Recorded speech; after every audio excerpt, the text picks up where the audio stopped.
Tessa, kita masuk ke bagian tanda tangan dari Irjen Verdi Sambo. Seperti apa Anda melihat tanda tangannya?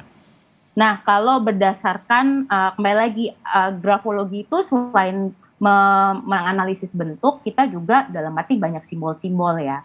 Dan ini memang dari tanda tangan beliau, ini memang terlihat dalam arti bentuknya itu kita sebut fellowship atau mungkin ya mohon maaf ini bentuknya seperti alat kelamin pria seperti itu. Nah, dengan analisisnya memang karena simbolnya seperti itu biasanya kembali lagi kecenderungan penulisnya memiliki kecenderungan seksual fantasi atau fantasi seksual yang lain dari biasanya atau unconventional atau mungkin bisa dibilang di luar umum atau norma umum lah seperti itu. Oke, untuk karakter dari Verdi Sambo sendiri juga bisa digambarkan tentunya dari tanda tangan tadi. Nah, kalau tanda tangan itu kan sebenarnya bisa diartikan branding ya. Jadi pencitraan atau yang terlihat sekilas lah dari penulisnya. Kita sebagai grafolo tentu saja harus tetap membandingkan dengan tulisan asli dari penulisnya untuk mengambil analisis yang lebih holistik seperti itu. Selain simbol, Mbak Tessa, bagian mana saja dari sebuah tanda tangan yang ditulis seorang penulis ini yang bisa menunjukkan karakter seseorang? Apakah itu tekanan tulisannya ataupun panjang garisnya? Seperti apa? Tanda tangan dari beliau ini memiliki underline atau garis bawah. Nah, dalam grafologi garis bawah itu memiliki arti yang bagus sebenarnya. Jadi biasanya penulis-penulis seperti ini memang memiliki jiwa leadership atau jiwa kepemimpinan yang baik. Terus juga self-reliant atau ya mandiri. Mandiri bisa mengambil keputusan dengan cepat. Yang juga kalau kita bandingkan dengan tadi analisis tulisannya ya sesuai. Karena beliau juga memiliki pola pikir yang cerdas. Seperti itu. Oke, kalau terkait tulisan kembali lagi, Mbak Tessa, apa lagi yang bisa ditunjukkan dari tulisan seorang Verdi Sambo ini?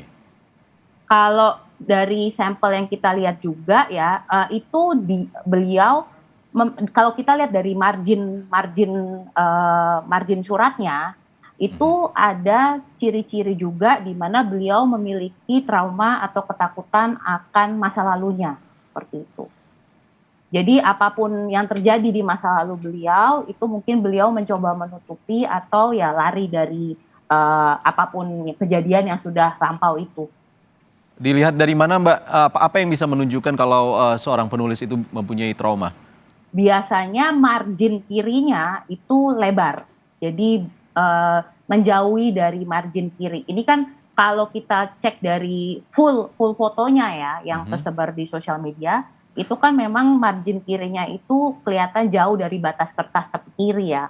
Nah itu kelihatan memang lebar sekali. Nah kembali lagi biasanya tipe-tipe penulis seperti itu memang ada ketakutan akan masa lalunya seperti itu. Oke, lalu terkait dengan trauma itu dari tulisan ini, apakah ditunjukkan juga bagaimana seseorang penulis itu menghadapi traumanya?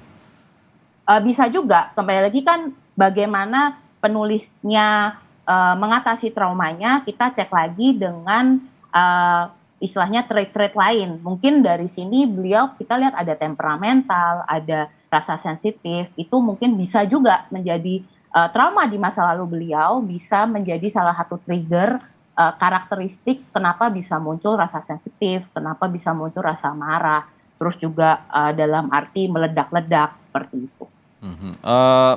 Dari tulisan ataupun konten yang ditulis oleh Verdi Sambo ini tidak disebutkan ataupun tidak ada permintaan maaf bagi keluarga korban, hanya permintaan maaf bagi institusi Polri. Apakah ini juga bisa dianalisis terkait dengan karakter marah yang tadi Anda sebutkan itu? Bisa, dan banyak kalau saya lihat ya banyak sekali juga pendapat bahwa beliau ini kok tidak mengucapkan rasa maaf terhadap korban. Itu memang kelihatan juga dari ciri-cirinya bahwa memang beliau punya pride yang tinggi. Jadi beliau memang memposisikan dirinya di atas orang lain seperti itu. Jadi bisa dimaklumi kalau akhirnya isi suratnya beliau itu tidak ada permintaan maaf terhadap korban ataupun keluarga korban. Mbak Tessa, Anda banyak menyorot terkait dengan huruf T yang terdapat dalam surat Irjen Verdi Sambo. Apakah ini ada arti khusus? Apakah ada yang ditunjukkan terkait dengan huruf T ini?